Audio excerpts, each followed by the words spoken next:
But unless they can cut the radio-controlled aerial on A-Clock, I can't see them causing a great deal of trouble here. Certainly they're the more aggressive robots so far. Now, Tentamushi backs away, comes in on another charge. A-Kill will try and flick it up and over with the lifting motors, 4 12-volt powered lifting motors. Now A-Kill towards the pit. Now can Lisa close in with a final push? Great innovative designs here for middleweight robots, hampered by the weight restrictions for the bigger battles. And A-Kill shoved towards the pit, desperately trying to hold on, teetering and tottering and toppled. And the grudge match, the first War of Independence, won by Tentamushi for the States.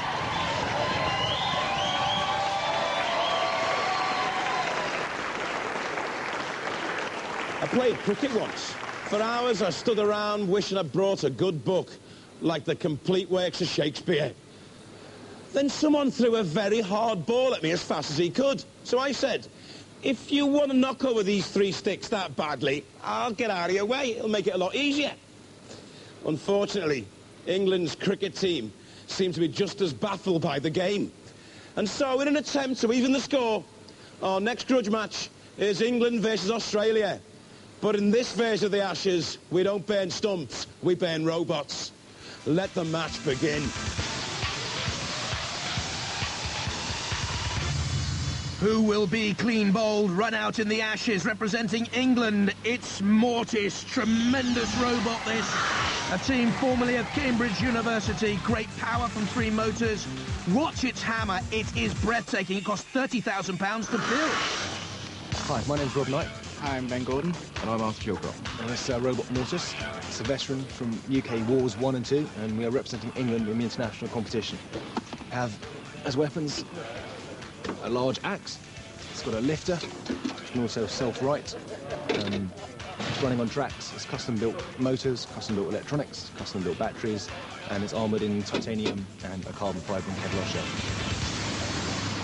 And representing the men from down under, Terra Australis with a substitute robot. We've already found out earlier on the programme there, of course.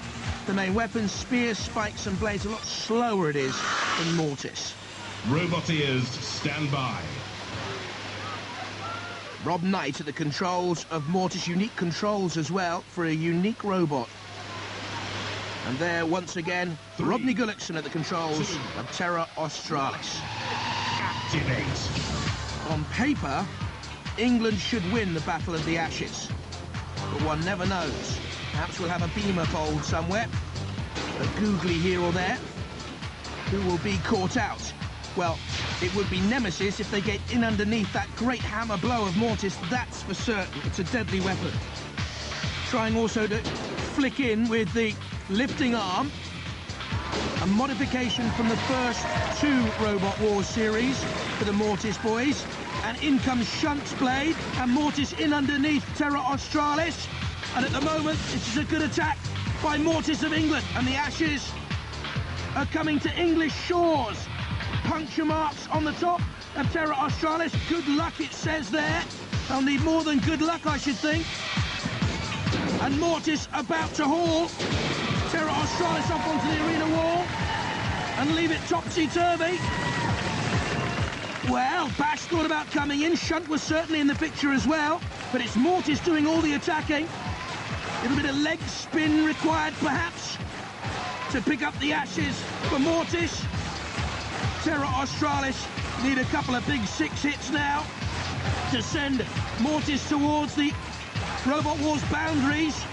Over and out it should be, though, for Terra Australis any moment now. That's the arena floor flipper. Let's see if it comes into play. Matilda nudged it onto the flipper. Watch this now. Oh, yes, thank you very much. Ashes to ashes, dust to dust. Terra Australis, you'll be left to rust. Spinning up and over. And I think Mortis is heading very much for the Ashes victory, and Terra Australis is heading to the pits. The Ashes for England. I've waited nearly all my life to say that. Wonderful. It's coming, Robot Wars. Well, it's time for the final assault. 6 countries have battled for supremacy and only 2 remain. Of course, only one can now go on to rule the world. And to decide who receives that global honour, let the finals begin!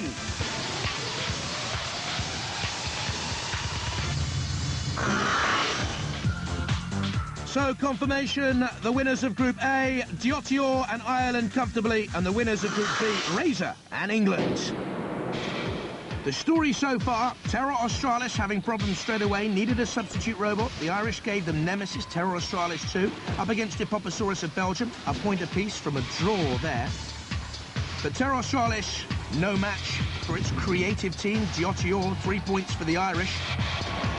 And then Diotoir beating Depopposaurus, left hanging on the pit.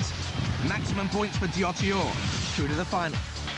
In Group B, a point apiece for Techno-Lease of Holland on the left and Prometheus of the United States of America, but smoking and ruled out of it. Razer righting itself for England against Techno-Lease, having already picked up 3 points for a bye against Prometheus, made it 6 with this victory against the Dutch. 6 points out of 6 took Razer through to the final 2. It's Razer against Diotoir. Roboteers, stand by.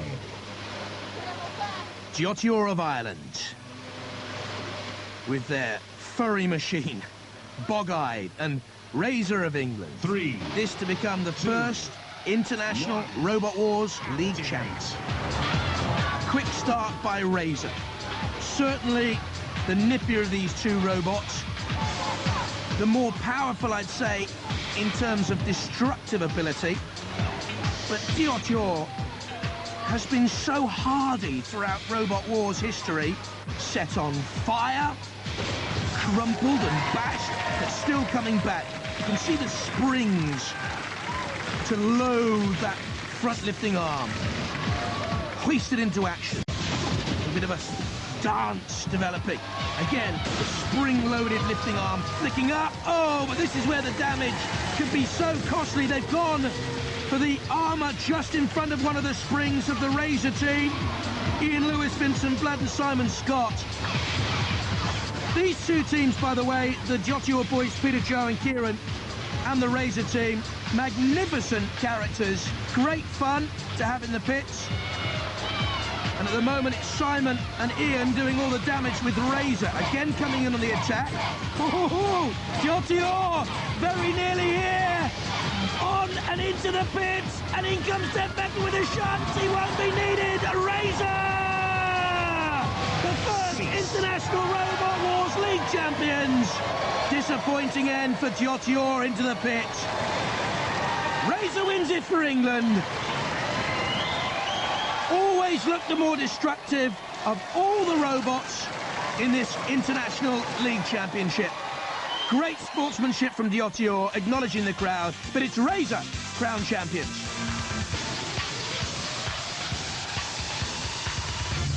Congratulations to our International League champions. And joining Philippa in the pits is Mark Thorpe, the godfather and creator of Robot Wars, to present the award. Thank you, Craig. Mark, this must be quite a moment for you. Is this a worthy first winner? Oh, yeah. You know, I fell in love with Razer the first time I saw it, and I've always thought of Robot Wars as an art sport, and this clearly, you know, demonstrates how that's you know, clearly true. It is. It's a beautiful robot. With no further ado, we should present the winning team with their trophy. Congratulations. Thanks, Matt. Thanks, Matt. Congratulations, guys. Well done.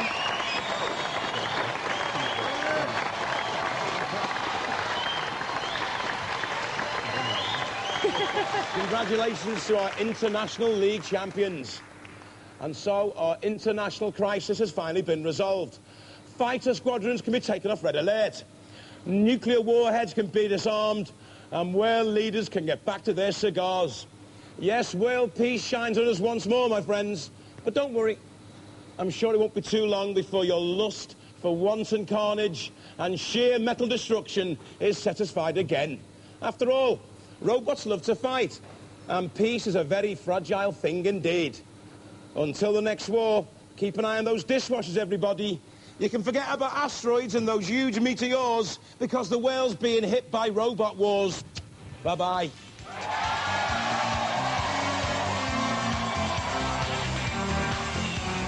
Jamie Theakston's at the helm off Top of the Pops on BBC One in 20 minutes. And there's guaranteed mayhem at 9:30 tonight on BBC Two with the return of Never Mind the Buzzcocks.